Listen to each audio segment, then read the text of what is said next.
Zee 24 तास एक पाऊल पुढे। मुंबईमध्ये वरळीच्या शुभदा हाऊसिंग सोसायटीमध्ये उपमुख्यमंत्री अजित पवार यांनी दुसऱ्यांच्या नावावर फ्लॅट घेतल्याचा खळबळजनक आरोप काँग्रेसचे माजी प्रदेश अध्यक्ष आणि माजी कृषी मंत्री रणजित देशमुखांनी केलाय।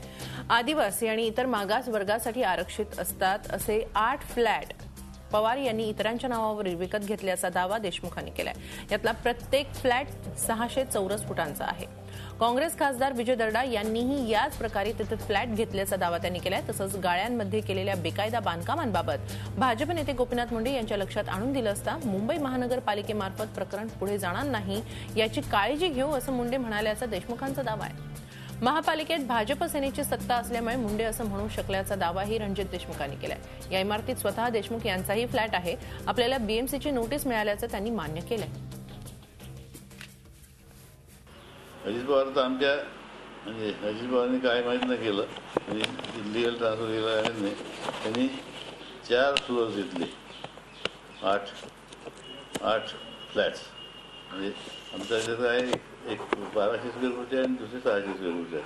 600 स्क्वेअर फूटचे 8 फ्लॅट घेतले, 8 लोकांच्या नावाने, ज्यात आदिवासी आहे, मागासवर्गीय आहे। आणि आम्हाला कोटा पूर्ण करावा लागतो। 20% आदिवासी 20% शेड्यूल कास्ट घ्यावे लागतात।